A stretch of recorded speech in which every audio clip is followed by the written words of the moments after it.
Welcome to the Il Duce podcast, a podcast on change and legacies in Italy. I'm your host Diego, and in our 11th episode of this series, we will be moving away from fascism and instead look at the fall of the regime and the resistance and its myths. On the 29th of April 1945, 5 bodies were strung up, upside down, in Piazzale Loreto. The bodies had been shot, dumped in the piazza, beaten and mauled before being hung. Amongst these bodies was the body of Mussolini. The dictator of Italy who had brought so much destruction to Italy was finally dead.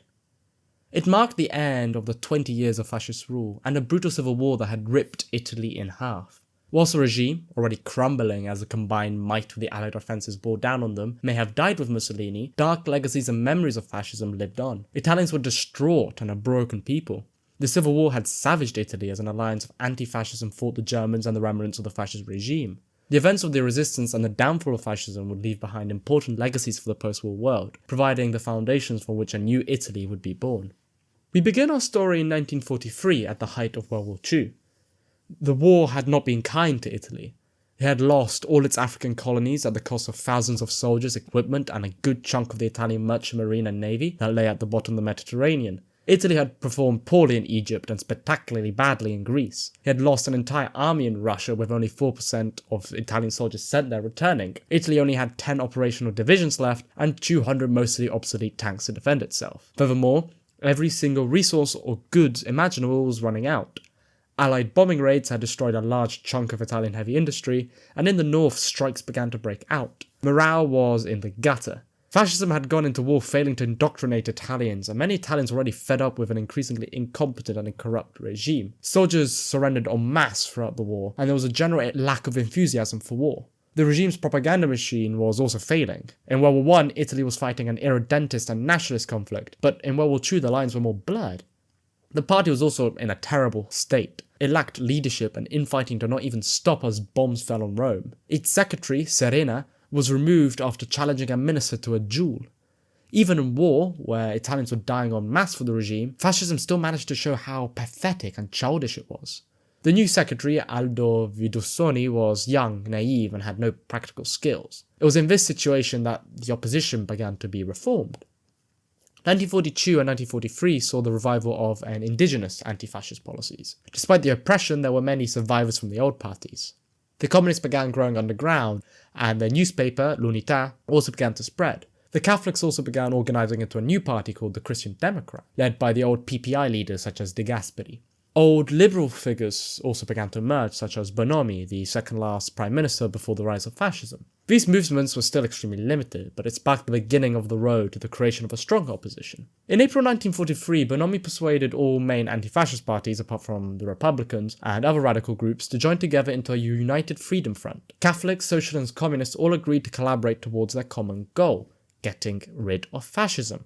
A seemingly inconsequential event proved to be rather important. This agreement stuck through to the rest of the war and well into post-war Italy. Whilst fascism was hell-bent on totalitarian control, the new system that would be born from the ashes would be one based on democratic compromise. However, the regime wouldn't tumble due to this opposition. The regime was going to be killed from the inside. King Vittorio Emanuele had seen how the war was going, and had seen the writing on the wall. If the regime fell, he would go down with it. He needed to save himself from the sinking ship quickly. He was a deeply cautious man, but by 1942 he had loyalties of the Royal Army and the Carabinieri, which had both not been fascisticized. The king believed a military government was the only way to make sure the monarchy survived in a post-fascist world. Italy needed to get out of the war and fast. However, he waited. If the coup failed, the crown would be exposed to serious reprisal. The situation needed to be desperate.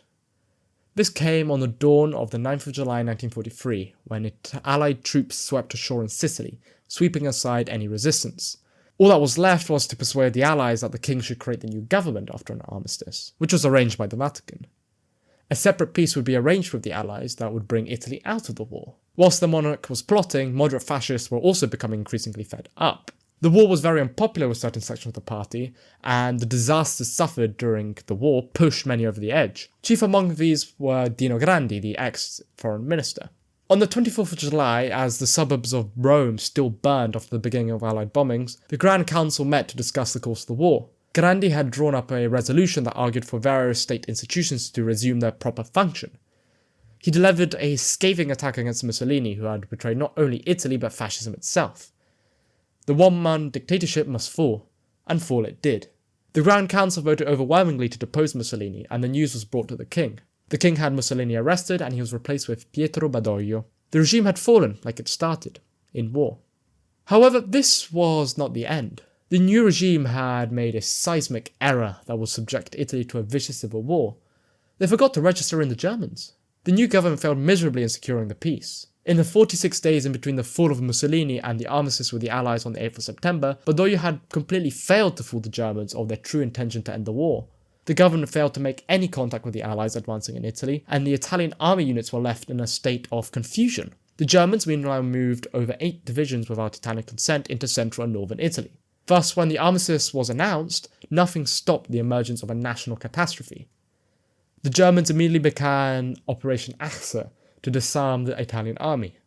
The army melted away in a matter of weeks. Over 1 million were disarmed and over 30,000 were massacred or killed resisting. The fleet was caught sailing to Allied-controlled ports, and the battleship Roma, the pride of the fleet, was sunk with a tremendous loss of life. Mussolini was freed, and on the 23rd of September, a puppet regime called the Republic of Salò was formed, marking the beginning of the Italian Civil War. As the Germans neared Rome, and as the Italian army shattered, the king, the royal family, and the government fled to Bari. This would mark the death of the monarchy. They had betrayed Italians, and the strong memory of the flight to Bari burned deep for many years to come. This single action led to the abolition of the monarchy in 1946 after a referendum. The fall of the regime had ripped Italy in half. In the south, Badoglio and the king ruled. The king's Italy had shrunk. Only southern Italy and Sicily remained under his control. When the regime declared war against Germany and by extension the Republic of Salò, Italy was declared a co-belligerent against the Axis, and not an ally. On the other side was the Republic of Salò. The Republic was headed by Mussolini, who had been freed from captivity, as we just talked about. This regime was more similar to fascism of the first hour. It was much more radical. It was deeply republican. However, it had very limited power. The Germans and the SS ran the show. They controlled much of the army and the police and raided Italian industrial machinery. Policing went down the drain and was mainly done by black brigades who were intensely brutal and criminal. They pillaged their way across northern Italy. Mussolini was weak.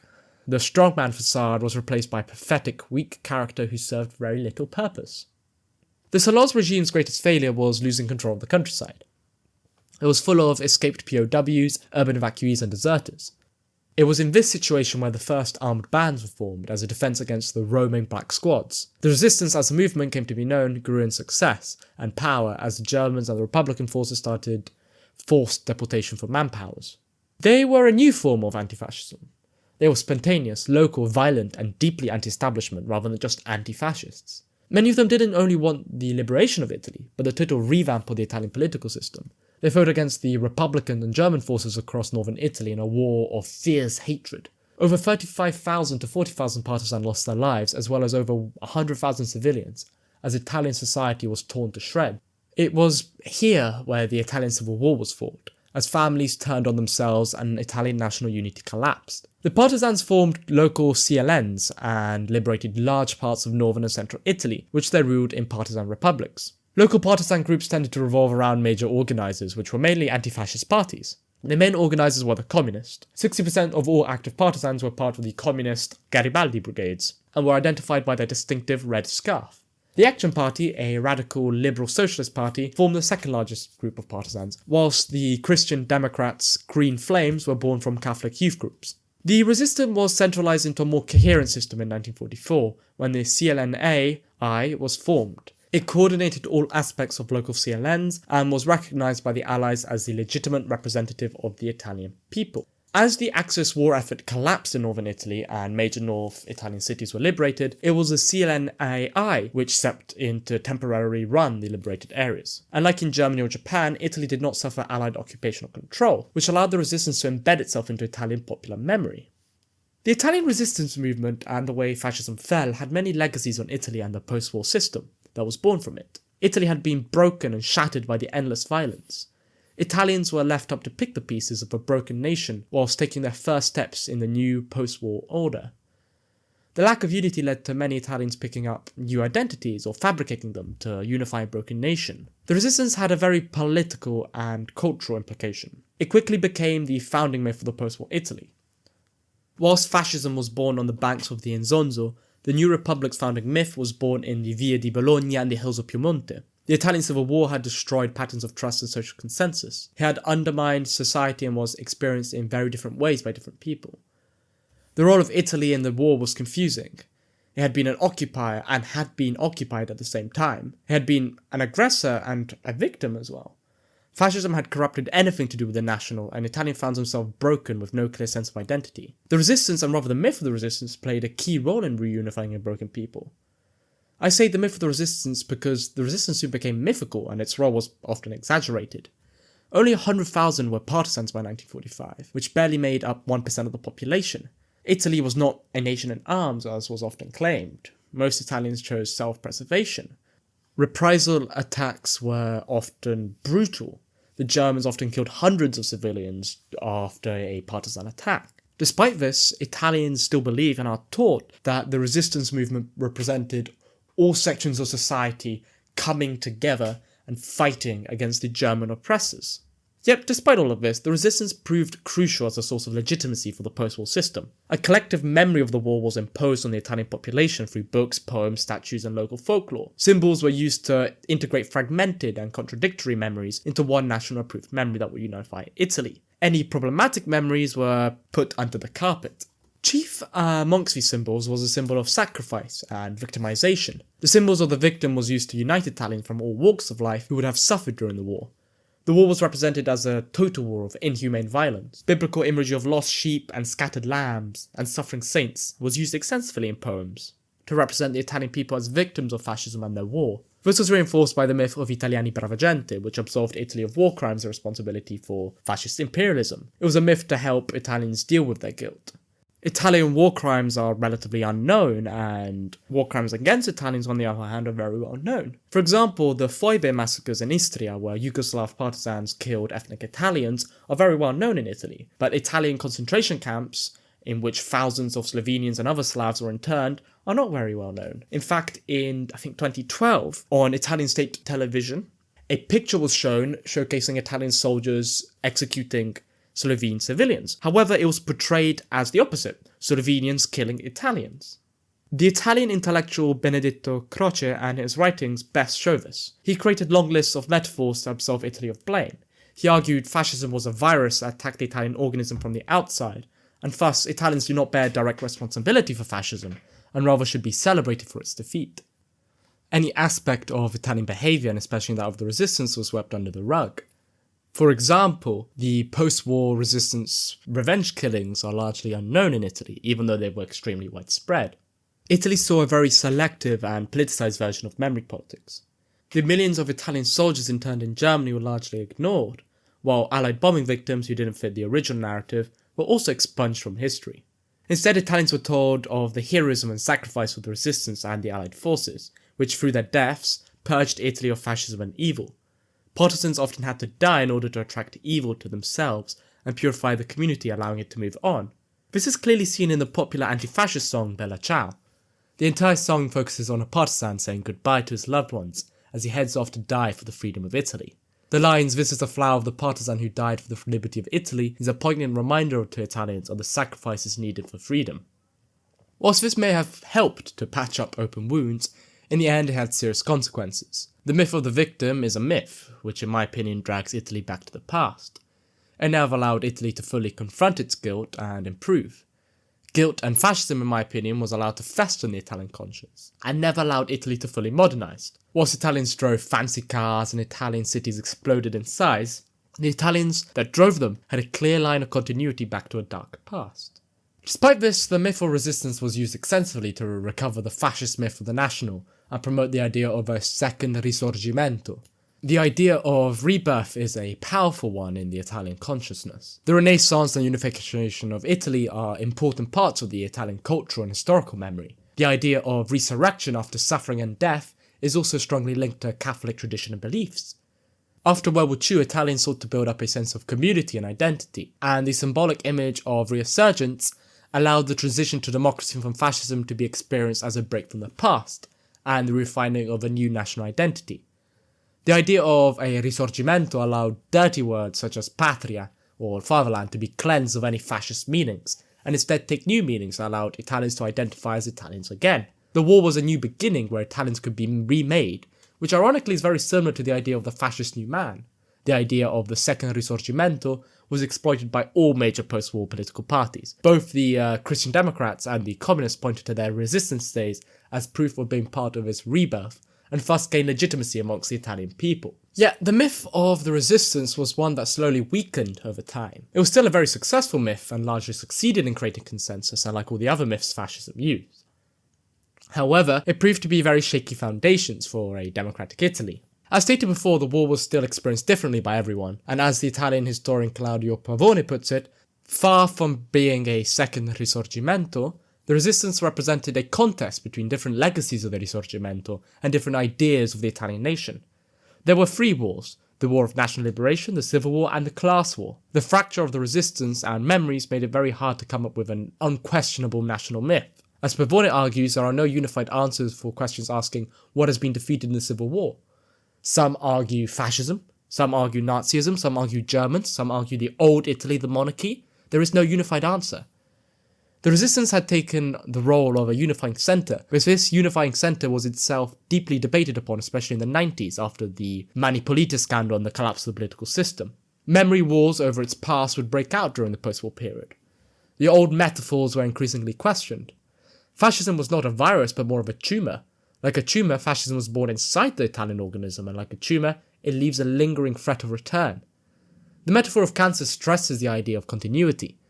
Fascism is widespread and a long-standing ailment whose roots causes had yet not been truly eradicated.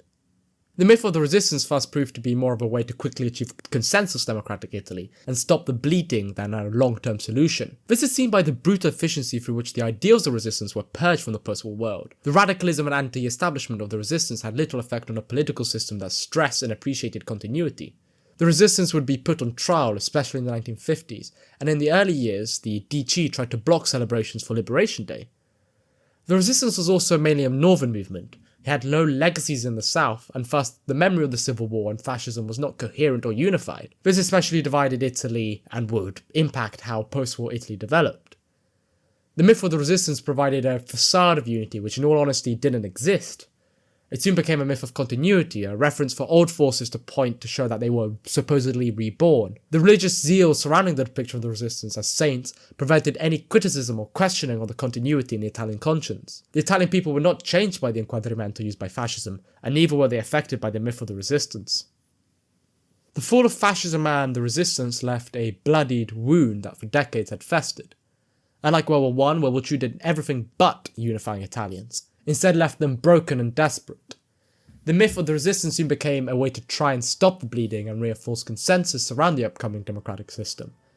It was this symbol of rebirth that truly created a consensus backing Italian democracy. It was a democratic version of the fascist new man. Alongside food and la dolce vita, it became an integral part of an Italian post-war identity seeking the future. Yet the myths of the resistance held Italy back in the past. It buried painful memories yet didn't address them face on. I mean, what could the post-war architects have done? Italy was broken and the violence of war didn't end with the war itself. Mass killings and reprisals continued. Italy needed a unifying force and this was it. Yet this short-term solution would have long-term consequences on Italian society and their relationship with fascism.